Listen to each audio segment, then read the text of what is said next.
16th, 2024, and we will have a moment of silent prayer.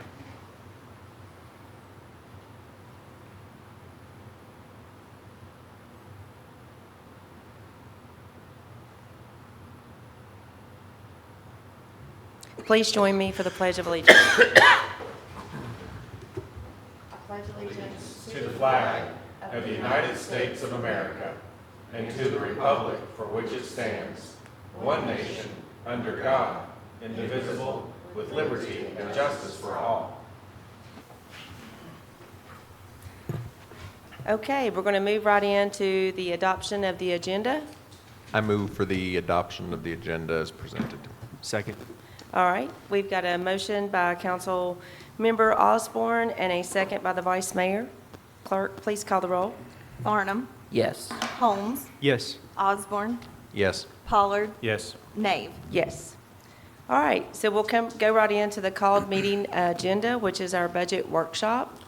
And I see that Mr. Eads is already ready to go, and so we'll pass it on to you. All right. Well, good morning, council. Thanks for being here today. Today is our first and only budget workshop for this year's budget season. We'll be presenting the budget on April the 9th. But before we get into that, just kind of a little bit of how we will go through things today. We'll go over the process and schedule that we've been through so far. We'll talk about council budget goals. Then we'll discuss revenue items, debt service, capital funds, road and infrastructure projects, fleet rotation, and facilities maintenance. So the purpose is to receive feedback during the budget development process and to communicate where we are at this point in time. The budget remains a working document throughout the process based on historical data, trends, and projections. We have a format for questions and comments today, and public comment will be received at regularly scheduled council meetings. So March 12th, we had the non-mandated outside agency request in the Bristol, Virginia Public Schools here. March 16th, it's today, we'll talk about taxes, debt, department requests, salaries, and benefits. April 9th will be the budget presentation. As I mentioned at this meeting this past week, we will also have the tax rate resolution on April the 9th as well. I do not anticipate in my budget raising or lowering the real estate tax rate at this time. April 13th will be the advertisement for the fiscal year 25 budget. May the 14th will be the first reading of the budget ordinance, and May 28th will be the second reading of the budget ordinance. And pursuant to Virginia Code 15.2-2503, the governing body shall prepare and approve a budget for informative and fiscal planning purposes only, containing a complete and itemized and classified plan of all contemplated expenditures and all estimated revenues and borrowings for the locality for the ensuing fiscal year. The itemized contemplated expenditures shall include any discretionary funds to be designated by individual members of the governing body and the specific uses and funding allocation planned for those funds by the individual member. So now we'll talk about budget goals. Several council members stated they wanted to either keep or reduce the trash rate, and also several council members said keep the real estate taxes the same. We had one council member suggest that we increase the firefighter ALS stipend and add one firefighter position to balance the shifts. Several council members said increase the number of police officer positions by 4 designated to work specifically in downtown. One council member suggested adding an economic development director position. One council member suggested fund the increase request by the school board in the proposed budget. One council member suggested a budget for a separate city attorney. Several council members talked about streets, intersections, and sidewalk updates. One council member suggested reform the city permits, which I think would pertain to animal permits and other types of permits throughout the city, zoning permits and things of that nature. Next was implement a policy that vehicles, cars, trucks, and buses will be replaced with electric vehicles. And finally, allocate money for updates to downtown decor and improvements to Cumberland Square Park. So those were the council budget goals as we went through this past week and a half, as you all got those back to me. Next, we'll go ahead and start talking about revenues. And so this is where the rubber meets the road as it relates to our budget. What money do we have coming in so that we know what money we can have going out. And we have several taxes that we need to consider as we go through this budget year. And the first and foremost is the real estate taxes.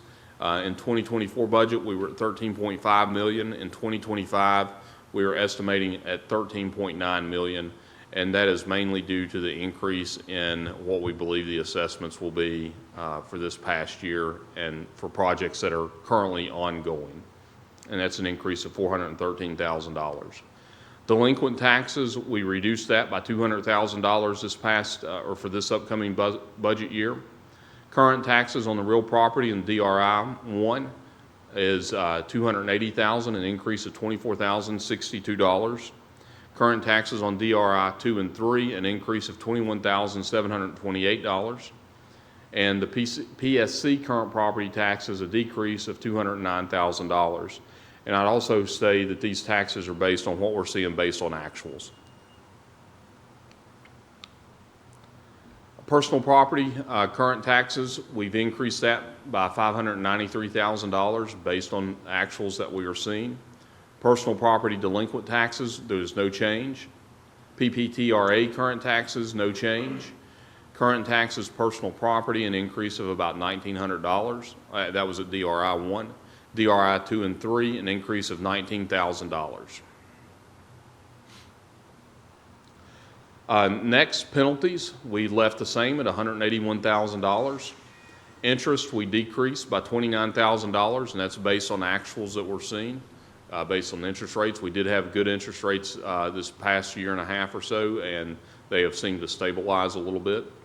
The tax administration fee, we decreased by $14,000. Local sales and use tax, we've decreased by $188,000. Consumer utility tax, we've increased by $9,000. Business license tax, we've increased by $78,000. Motor vehicle license tax, an increase of $5,200. Bank stock taxes, a decrease of $58,000. Taxes on recordation and wills decreased by $82,000. And cigarette taxes, we've talked about that in our quarterly updates. We've seen significant decrease in cigarette taxes, and we decreased that by $117,000. Lodging taxes, we've increased $216,000 to $3.1 million based on actuals. Restaurant meals tax, we've talked about this in our quarterly updates. That has been decreased by $343,000. The electric consumption tax has stayed the same, and the admissions tax has increased by roughly $9,000. Local sales and use tax in DRI 1 has stayed the same at $484,000. Restaurant meals tax in DRI 1 increase of $49,000 to $900,500. Business license tax in DRI 1 increase of $32,900. Local sales and use tax, DRI 2 and 3, an increase of $32,000. Restaurant meals tax in DRI 2 and 3, an increase of $183,000. Business license taxes in DRI 2 and 3, an increase of $19,500. Interest on bank deposits, an increase of $187,200. Interest on investments, $199,000 increase. State sales tax at the DRI 1, an increase of $15,000. And state sales tax, DRI 2 and 3, a decrease of $32,000. So that is it with our revenues. I'll just kind of pause here for a second to see if there's any questions as it relates to our revenues. Where are the general permits and stuff fall? These are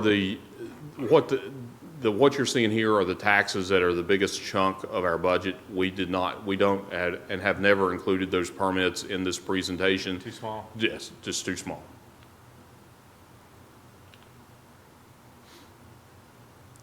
Okay, while the revenues seem to stay steady, some changes that do concern us, now we're getting ready to get into things that are not too pretty. So here's our general obligation debt prior to this year and how our funding was going to go for the general obligation debt. As you can see, in 2022 and 2023, we had debt service of $6.9 million, and we needed $539,000 to fund that.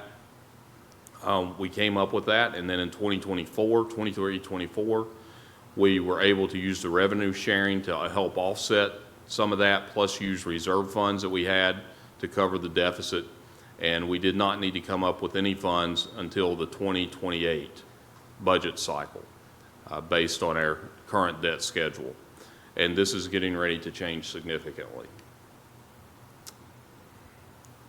Now, this is based on interim financing. As you can see, in 2024, we did not need any extra funding because we used committed reserve funds. In 24-25, we have interest payment of $767,750 that will be due.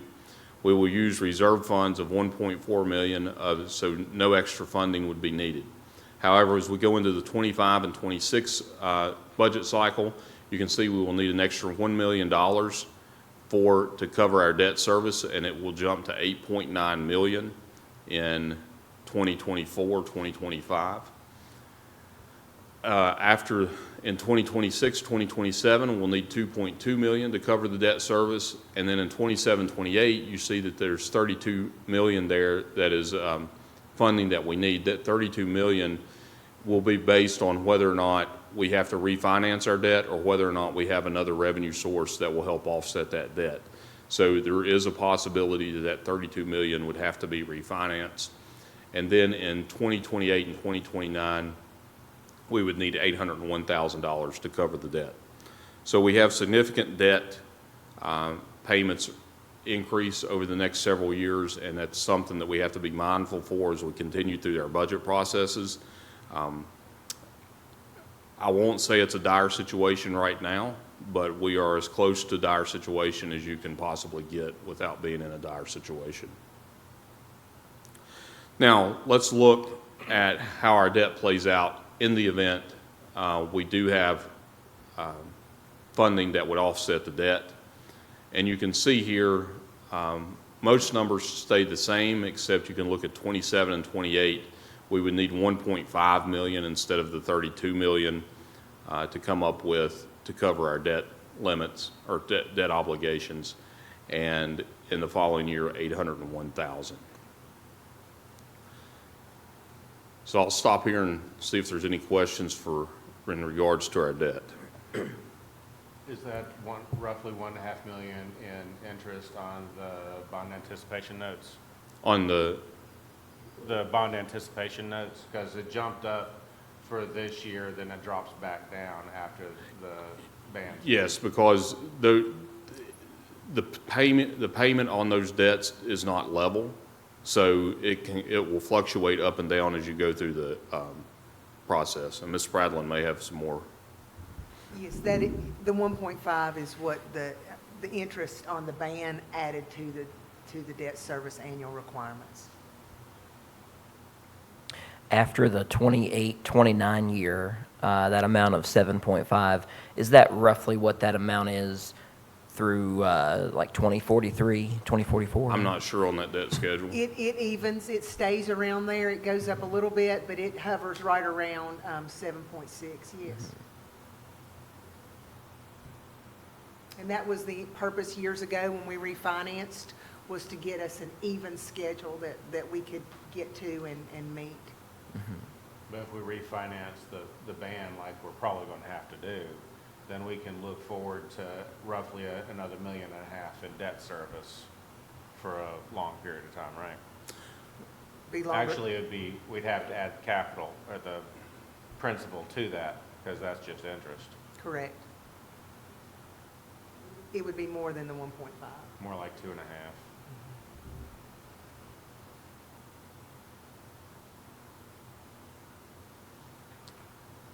All right. Next, we'll jump into some of our capital projects with infrastructure that we have going on here in the city. These are our projects that Public Works has scheduled to do and complete in 24-25.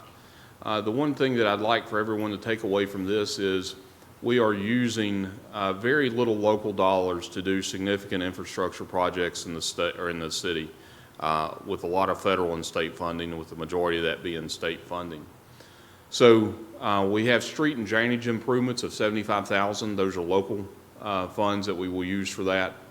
The Lee Highway Exit 5 Phase B off-ramps, that's state funding of $6.5 million, local funding of $40,717, for a total project cost of $6.6 million. The Lee Highway Shared Use Path from Overhill Road to Clover Lane is all state funding of $289,000. The Shared Use Path from Overhill to Shipley Drive is $202,000 from the state, $50,694 from the city, for a total of $253,470.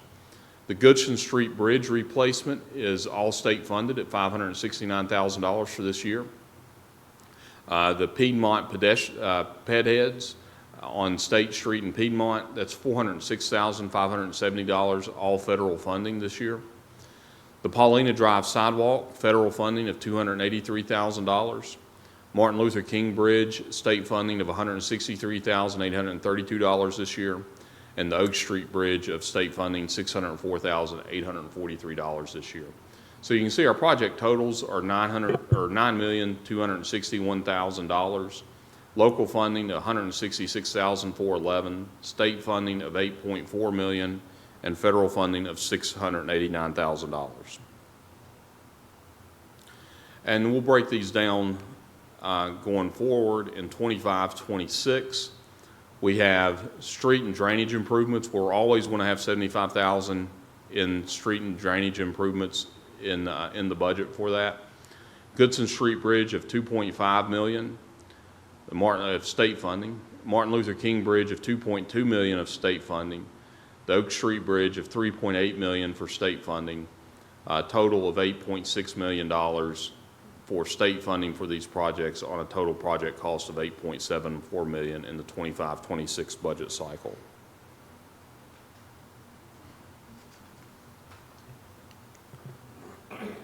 State maintenance funded projects reported in the general fund, and these projects will be budgeted as funding is available for each year.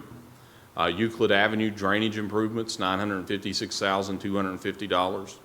Public Works aggregate storage, $109,000. Public Works equipment topsoil storage, $150,000. The Reservoir Street drainage improvements, $93,750. Piedmont, Fox Meadows, Glenway drainage of $1.2 million. Crockett Street drainage improvements of $521,000. Goodson Street and William Street drainage improvements, $327,000. Downtown parking improvements on Lee Street, $300,000. Downtown parking improvements on Cumberland Street of $500,000. Valley Drive and Green Hill Road drainage improvements, $625,000. Osborne Street drainage improvements, $60,000. Second Taylor Street and Hayden Street improvements of $1.1 million for a total project cost of $5.9 million. So those will be funded as funds are available in the year. Can I ask you on that? Sure. Do we identify which areas we need this, or is this all done through the state? We identify these areas, Okay, and they have a schedule. Public Works has a schedule as to when these things should be done.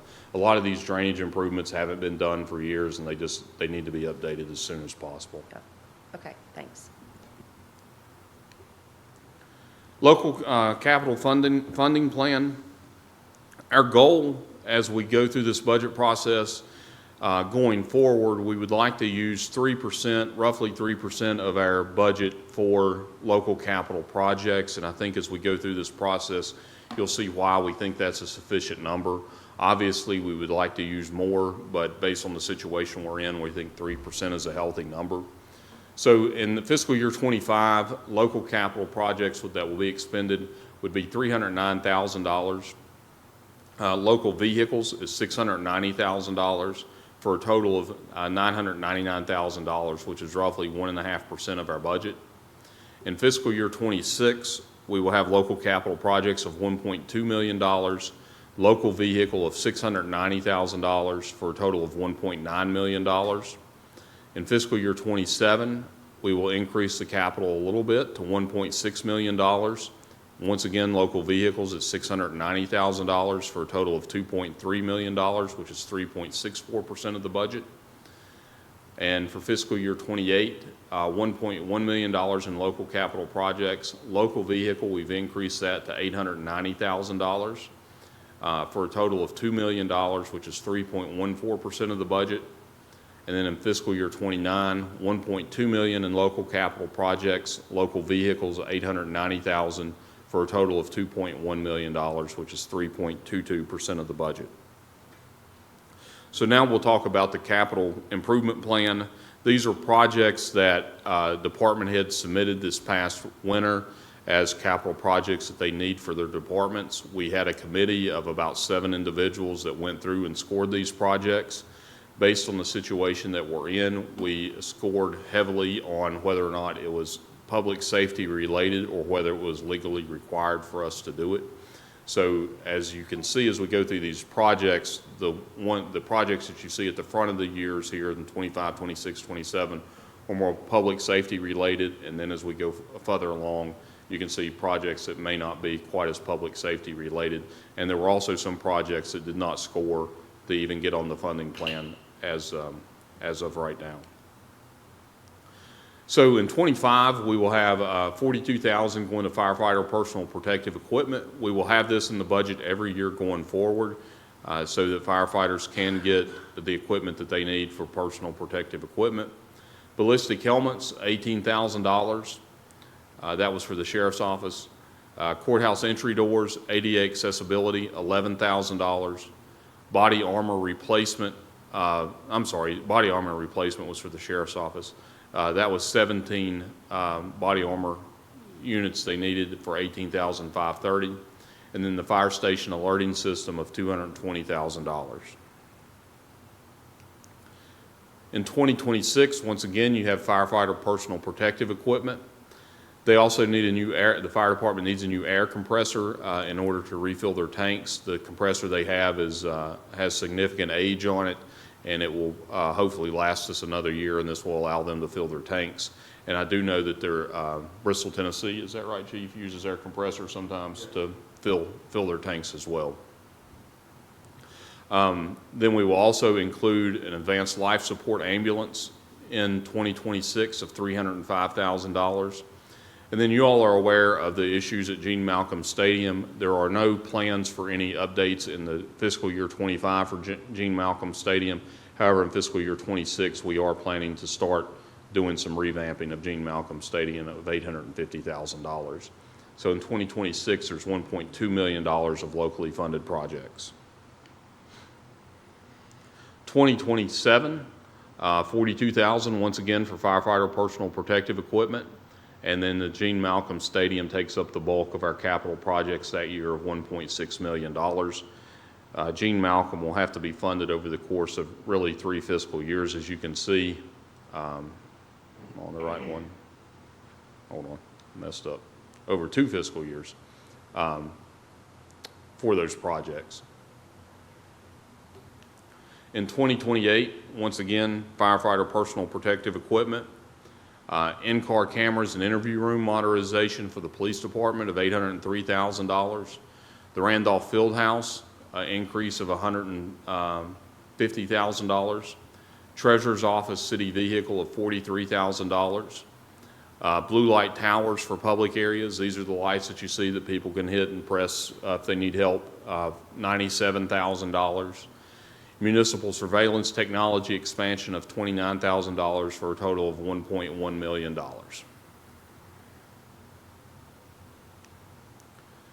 In 2029, once again, firefighter personal protective equipment.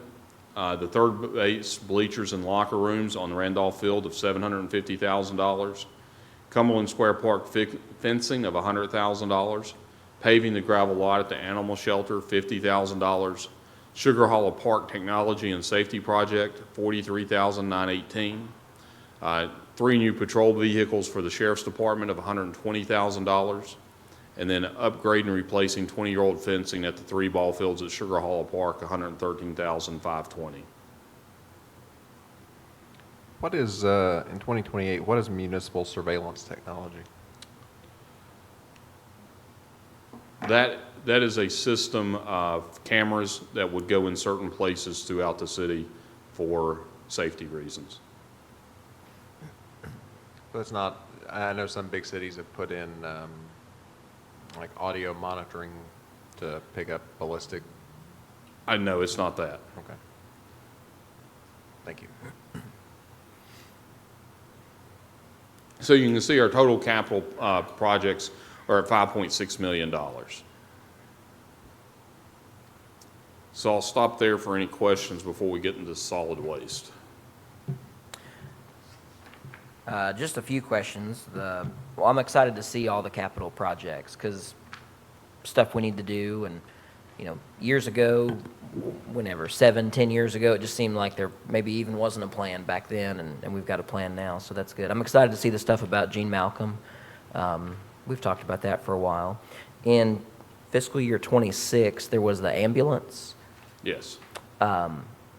Is that replacing the current ambulance? That would be we've got? replacing the current ambulance. We hope at some point to get the ambulance in the fleet rotation and take it out of capital and have it in fleet rotation, but we're not at that point yet. Okay.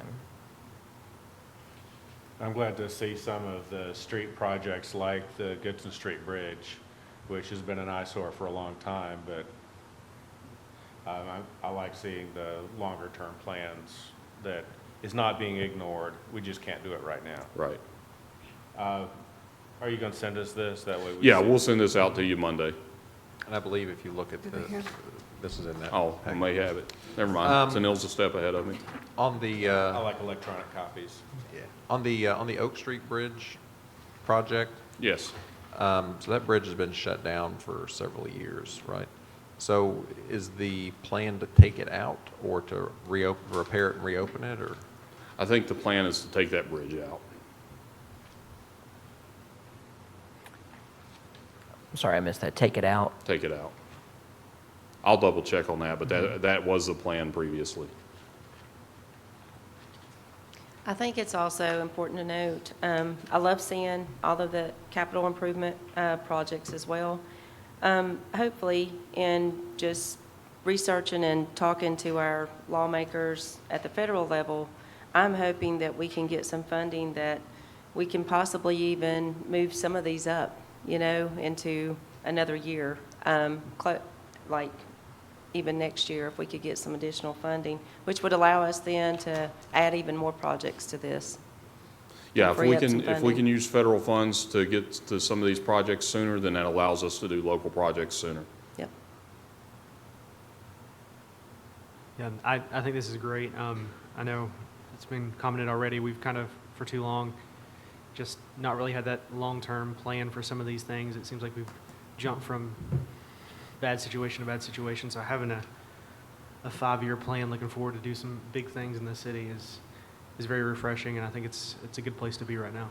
Well, and this is to Ms. Spradlin's credit. When we came on board, I don't think there was a capital improvement plan at all, and then she put together a capital improvement committee 2018, 19, somewhere in there. Then last year, we did not have a capital improvement plan that we presented, and so we're getting back on that this year.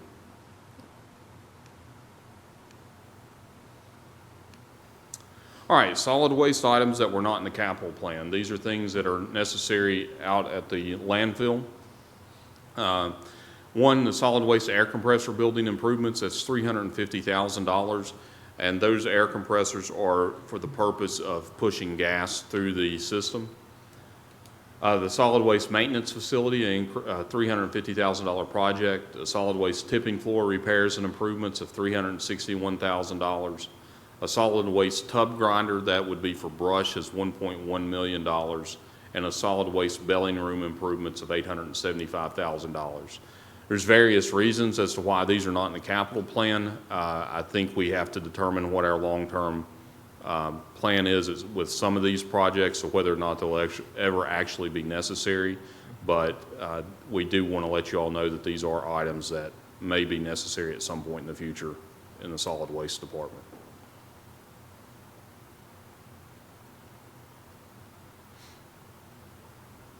So I'll just, if there's any questions about any of those before we move on to fleet rotation.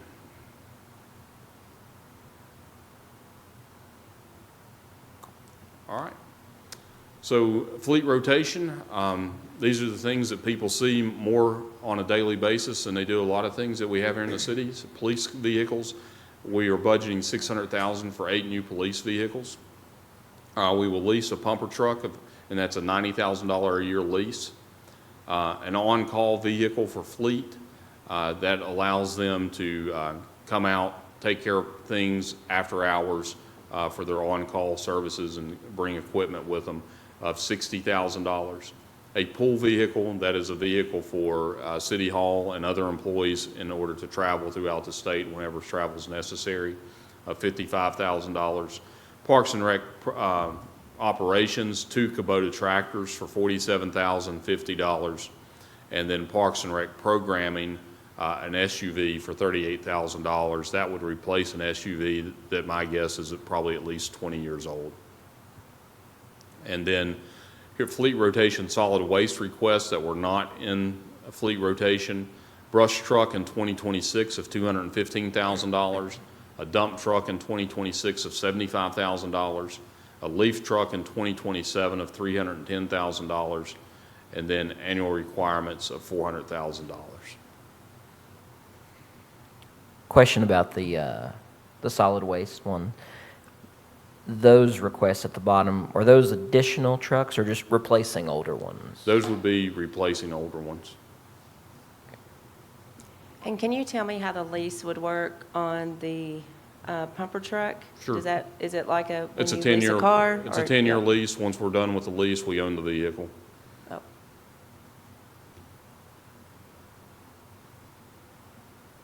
And a lot of our fire trucks are leased just simply because of the cost of those trucks. They're anywhere from $800,000 to $1.2 million.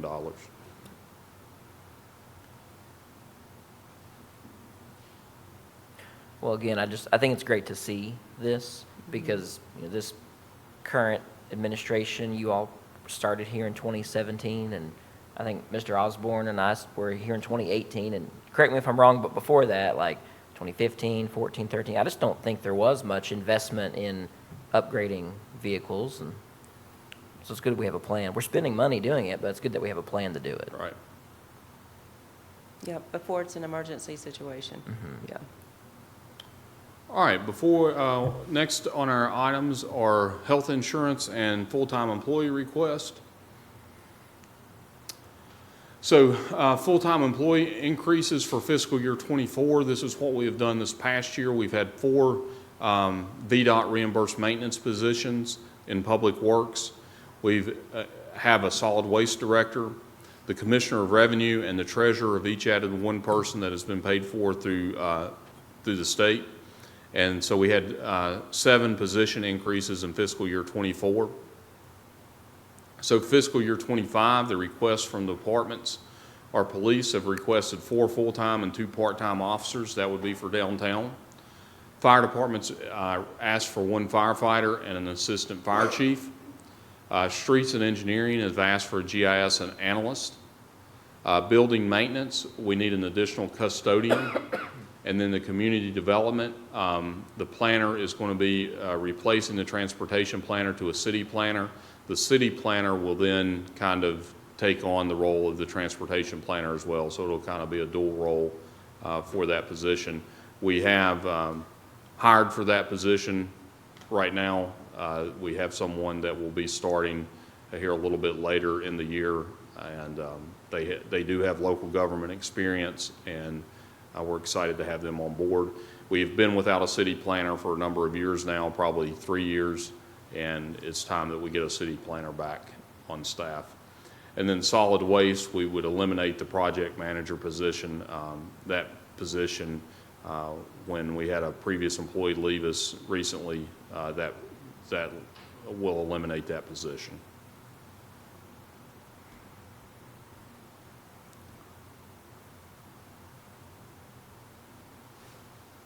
All right, now health insurance.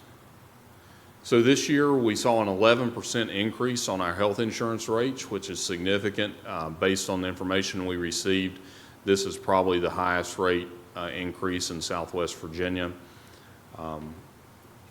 You know, various things play into that as to why we have that 11% insurance increase, and it's unfortunate, but that's where we're at right now. So in order to have our health insurance rates for our employees and keep things relatively the same so that employees will not see a decrease in their check for the health insurance costs, the City of Bristol will increase our share 11% plus a small adjustment, and the employee share will increase a little less than 11%.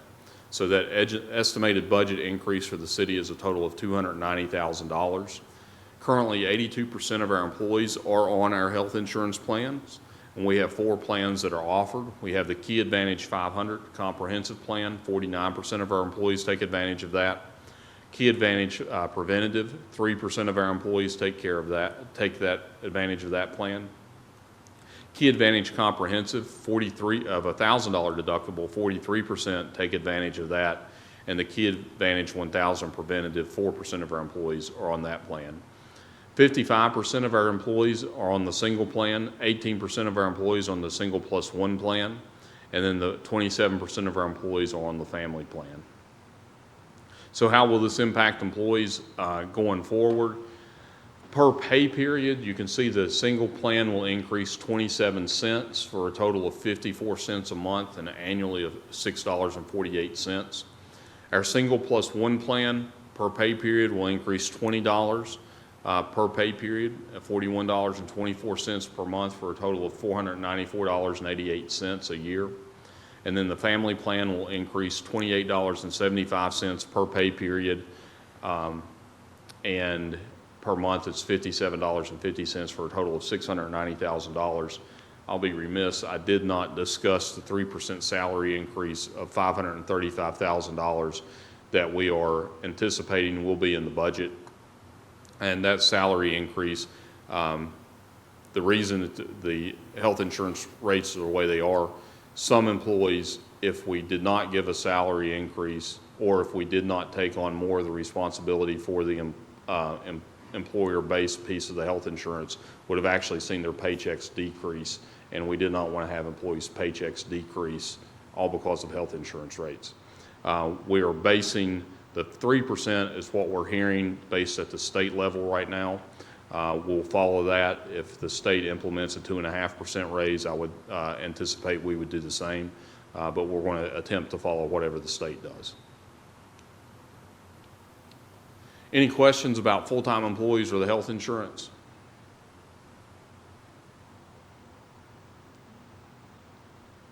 Okay. So now we'll talk about department requests. These are requests that are over $10,000, and we will go through these fairly quickly. The Board of Real Estate Assessments and Equalization, professional services of $115,000. That is for the reassessment fees that we will be going through this year. City Treasurer, bank service charge of $77,000. IT, maintenance of computer and softwares, increase of $43,810. That is for increased costs primarily due to Microsoft. Operating supplies and equipment for IT, $58,700. That is for equipment rotation. Police Department, maintenance of machinery and equipment of $17,094. That is for software that the police department needs. It's an annual software for LexiPol, which is the software that they use in order to update current laws so that they know what they should and should not be doing. Police Department investigation studies and rewards of $15,000, along with special investigations of $15,000. Police Department repair parts and equipment of $10,000, and that's just what we're seeing on an increase of what it's costing to repair vehicles. Streets and engineering, professional services of $23,000. That is for a GIS data subscription that is required of GIS. Maintenance of building and property, $125,000. That is for paving streets that are ineligible to be paved with VDOT maintenance funds. Streets and engineering, again, $220,000. That is an ADA transition plan and traffic cameras. And then contract labor for Clear Creek Golf Course of $13,000. That's just the cost of what it's costing based on the increase of the minimum wage and having individuals help staff Clear Creek. Repair parts for the collection division of $35,000. That's just an increase of cost for what it's costing for parts for vehicles. And then, I've lost my space, disposal, other improvements in construction, $100,000, and that's maintenance for infrastructure in the landfill system for $100,000. So any questions about department requests?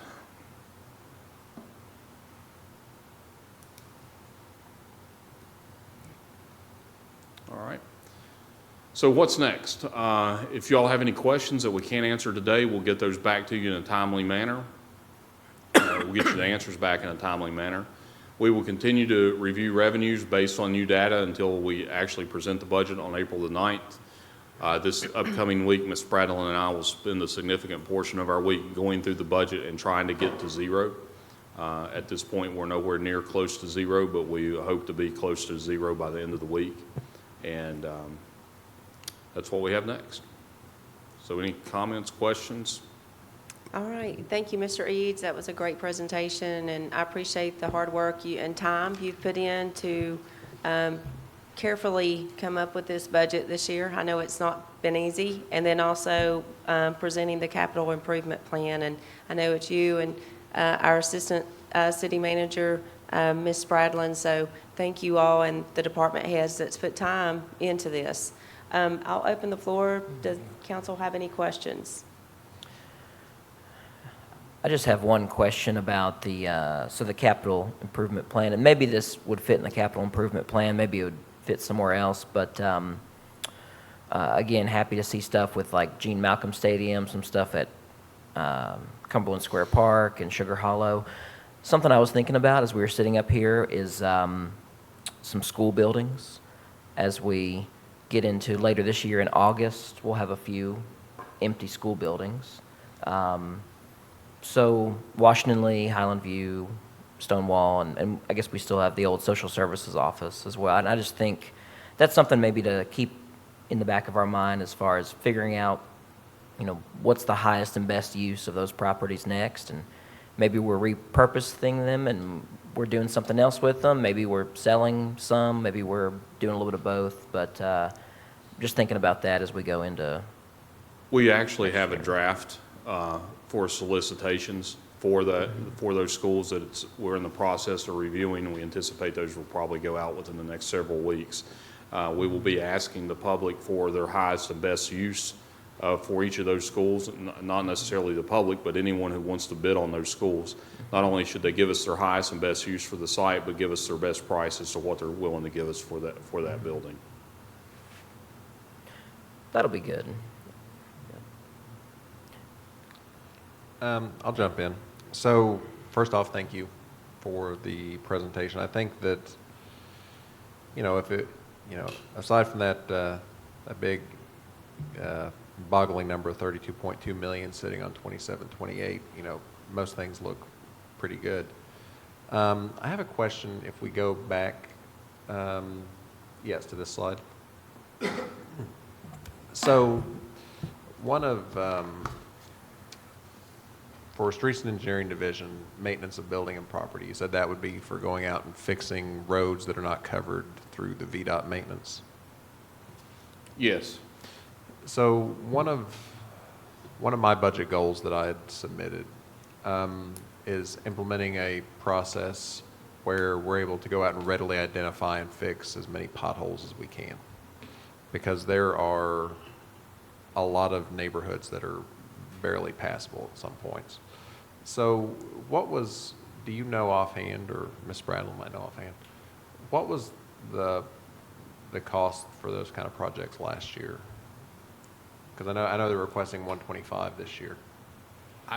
I don't know what that cost was, and Ms. Bradlin may be able to pull it up, but if I'm not mistaken, we usually have this in the budget every year to some degree. I'm not sure exactly what the cost was, because there are streets in the city that have to be paved that aren't covered with VDOT maintenance funds. The potholes, people do have the ability to go online and report the potholes to us when they do pop up. I have noticed throughout the city that when I do see potholes, usually within a few days, our staff gets out and gets those corrected. If we haven't, we need to be notified of where they're at so that we can get those taken care of as quickly as possible. I think, maybe potholes is a misnomer. There's just some roads that, are in bad shape. They did do an assessment of the roads. We had a company come in last year and doing a complete assessment of the roads to tell us exactly which roads need to be paved in what year going forward. So we have had a reassessment of those roads done. Go ahead, Ms. Bradley. In the current budget, there was $35,000 budgeted for repairs of this nature that are not covered by the VDOT funds, and that increase is to 160, the $125,000 increase. There's a significant amount of monies of VDOT available, so that's something that you could look at as well. Did that answer the question? I think so. I think it did, yeah. I mean, I think it would be very good. I know we have, we have the website, but we need, I think we really need to be more on top of it, maybe find a way to be more proactive. I know some cities use a 311 setup, and essentially that's what the website is, but nobody knows it's there. It's not as easy to access. But I mean, just for instance, on my drive down here, I go under the underpass on Columbia Street. Goes under the bridge there, and if you're going more than 10 miles an hour, you're going to jar the screws out of your car going under that bridge. So I mean, there are places that maybe they're not potholes, but just structurally the roads need work. So I'm glad to see that they're getting, or that they're requesting an increase, and hopefully they can implement those things throughout the city. Specifically under that bridge, that's for safety purposes. We want to make sure that you're not going to run into one of the pillars there at the bridge and knock down the bridge. So. Well, you're doing a great job with it so far. That's a speed control device. That is a Neil speed control device. I want to say thank you all for the work on this. I know with our current situation that we've had for a little while now, that wasn't a look at you, I apologize. The current situation we've had has caused the budgets to be more difficult, harder to get that happy medium, but it's very promising to see so many good things still happening with the storm cloud looming over us. So I really appreciate that. I do have one question, kind of going along with the capital improvement plan, or parallel to that. In the past, the city has not had the full staffing that we've needed to do everything. There's several people doing several jobs. I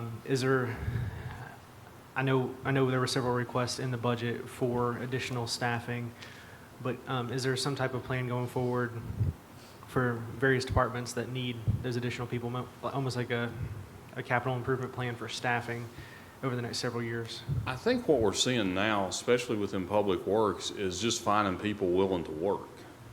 It's not necessarily that we don't have the positions available, because I think there's 2 or 3 positions that are currently available in Public Works that we cannot get filled. People, for whatever reason, are not willing to work. And it's just been very difficult for us to get some of these positions filled.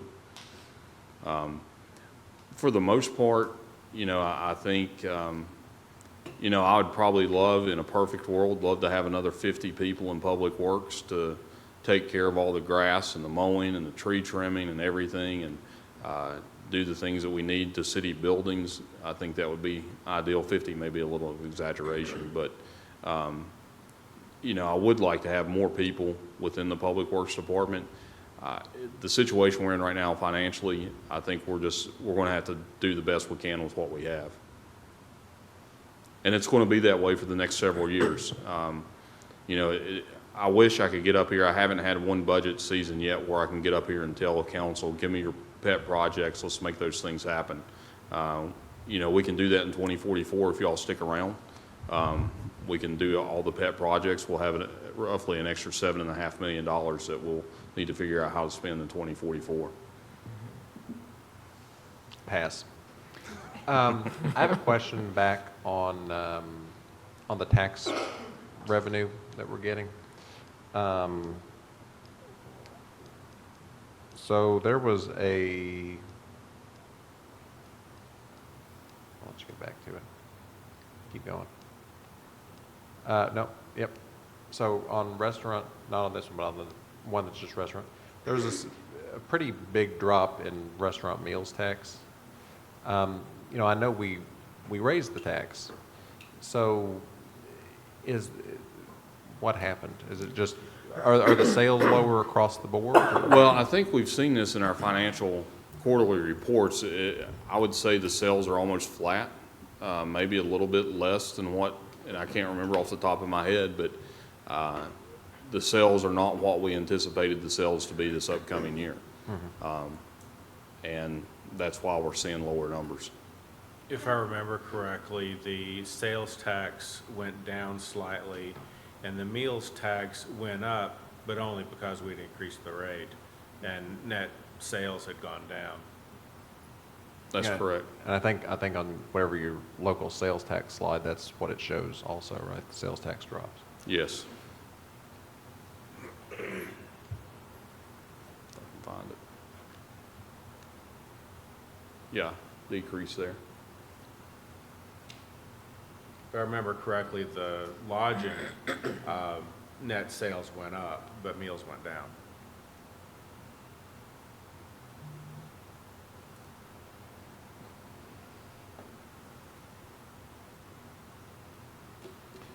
On the new staffing requests, I know that, you know, obviously it is labeled as, you know, requests, and traditionally maybe we get more requests than we're able to fulfill. How close do you think we are to being able to fulfill those requests? Like, Well, how realistic are we on that? Realistically, I think one thing that we have all heard about for a few years now is the downtown situation. At this point, my recommended budget does have 4 police officers and 2 part-time police officers in it at this point. As I said, Ms. Bradley and I are going to go through the budget this week to try to get to 0. Not sure where that will fall out at the end of the day, but it is a high priority. I know several of you had that same budget goal, and it's one of my priorities too. I think we're all tired of hearing about the situation downtown, and we need to do whatever we can to improve that situation as best we can. You know, the only other position on here right now, and it's not really adding a position, but it's just transferring from transportation planner to city planner. That's the only thing right now that's in the budget that I think of off the top of my head. Is that intended to be an additional GIS analyst? Yes. In addition to filling the vacancy? Yes. Custodian. And the custodian. Okay, the custodian's in there as well. I would like to add to that the second line there, that additional firefighter would also, I think, play an important role in the downtown issue too, because they get called out on quite a few of those calls and have to deal with that. Okay. Yep, I would agree with that. And also to even out the staff at each fire department. And I think the police, adding those 4 full-time and 2 part-time for downtown is a high priority, just based on, in order for us to get our hands, or get some type of control downtown, and get a grip on it, I think we're gonna have to do something. There's gonna have to be more police presence down there. And we're getting to the point, just based on, after conversations with business owners and, as we've all talked about it as well, I think it's so important if we can figure that out. I was the one who added in also the economic development director, because I'm thinking about the recruitment for the falls and other areas, and I know we have an economic development specialist that's working really hard on that and trying to fill those. But in working a lot with economic development and being involved in a lot of these organizations, I think it's really important in order for us to attract and get in more businesses that we do have that focus on economic development, because that's only going to be a return for our funds going into that, to have new businesses coming in and have those new revenues coming into the city. So just, I would like to look at that in some way. I don't know if it's still that same person and be a promotion, but to have a director of economic development, I think is super important with all that we have going on in the city. Okay.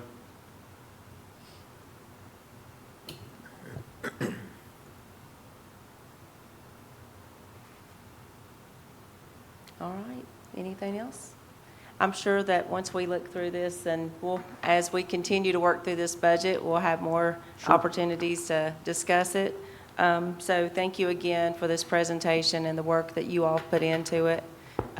Again, I know it wasn't easy, so we appreciate your hard work on it. Well, thank you. I do want to go ahead and forewarn you all, we typically go through the budget line item by line item and two-on-twos.